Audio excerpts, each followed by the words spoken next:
రోగులకు మెరుగైన వైద్య సేవలు అందించాలని ఆదిలాబాద్ జిల్లా కలెక్టర్ రాజర్షి షా అన్నారు. బుధవారం ఆదిలాబాద్ జిల్లా ఇచ్చోడ, పొచ్చెర గ్రామాలను సందర్శించారు. ఇందిరా మహిళా శక్తి పథకం కింద ఏర్పాటు చేసిన క్యాంటీన్ పరిశీలించారు.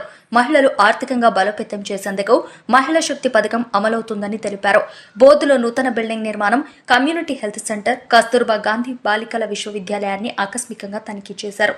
నిర్మాణ పనులపై ఆరా తీశారు. కమ్యూనిటీ హెల్త్ సెంటర్లో అందుతున్న వైద్యం పరిశీలించారు. రోగుల వివరాలు పరిశీలించారు. కస్తూరిబాలో విద్యాభ్యాసం చేస్తున్న విద్యార్థుల చదువుతో పాటు ఆరోగ్యంపైన దృష్టి సారించాలని సూచించారు. మండల్లో కొన్ని అంశాలను పైన ఈరోజు విజిట్ చేయడం జరిగింది. ఇక్కడ సబ్ రిజిస్ట్రార్ ఆఫీస్ కానీ, తర్వాత సిహెచ్సి బోత్ కానీ, తర్వాత కేజీబీవి కానీ, మోడల్ స్కూల్ కానీ ఇది విజిట్ చేయడం జరిగింది. ముఖ్యంగా సిహెచ్సి బోత్కి వచ్చేటప్పుడు అక్కడ డాక్టర్స్ మంచి సర్వీసెస్ ఇస్తున్నారు, కానీ వాళ్ళు కొన్ని సమస్యలు ఉన్నాయి మాకు తెలవడం జరిగింది. ముఖ్యంగా అక్కడ చూస్తే ఇప్పటి వరకు ఈ డెంగ్యూ కేసు కానీ, మలేరియా కేసు కానీ ఏమీ రాలేదు.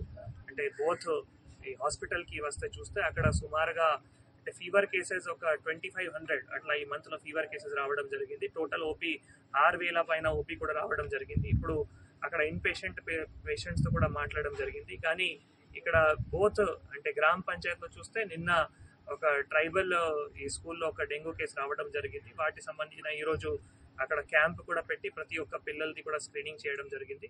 మా రిక్వెస్ట్ అందరితో మేజర్గా ఇప్పుడు డెంగ్యూ కేసు ఎట్లా వస్తున్నాయి అంటే అక్కడ ఇంట్లో ఈ నీళ్ళు నిల్వ ఉంటే దాంట్లో మరి అక్కడ కూలర్ కావచ్చు, లేదు కుండీలు కావచ్చు, లేదు టైర్లు కావచ్చు, అట్లా ఎక్కడైనా నీళ్ళు ఆగితే, మంచి నీళ్ళు ఆగితే దాంట్లో మళ్ళీ ఈ దోమల గుడ్లు పుట్టిన తర్వాత మళ్ళీ దాంట్లో ఈ వచ్చిన దోమలతో అక్కడ కుడితే మళ్ళీ డెంగ్యూ కేసు రావడానికి అవకాశం ఉంటుంది. కాబట్టి నేను కూడా మా అధికారులు అందరికీ కూడా ప్రతిరోజు అట్లా డ్రై డే యాక్టివిటీస్ పాటించుకోవాలి. కానీ మేజర్గా ఇంటి యజమాను వారి ఇంటిలో ఈ మంచి నీళ్ళు నిల్వకుంటే చూసుకుంటే మరి ఆటోమేటిక్గా ఈ దోమలు పెరగకుండా దోమలు కంట్రోల్ చేయడానికి అవకాశం ఉంటుంది. కాబట్టి దీంతో ఎందుకంటే ఒక్కసారి ఈ డెంగ్యూ కేసు వచ్చింది అంటే ఒక 10 రోజులు 15 రోజులు అట్లానే చాలా మరి దానికి ట్రీట్మెంట్ ఇవ్వాల్సిన ఉంటుంది. కాబట్టి ప్రతి ఒక్కరూ వాళ్ళ ఇంటిలో ఈ మంచిని నిలవకుండా దయచేసి చూసుకోవాలి.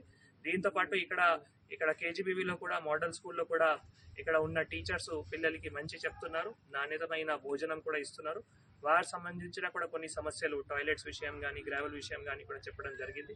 కొన్ని వేరే ఎస్డిఎఫ్ నిధులు కానీ, తర్వాత మా దగ్గర ఉన్న నిధులు కూడా శాంక్షన్ చేసుకుని తొందరగా కంప్లీట్ కూడా చేయడానికి ప్రయత్నం చేస్తాం. Thank you.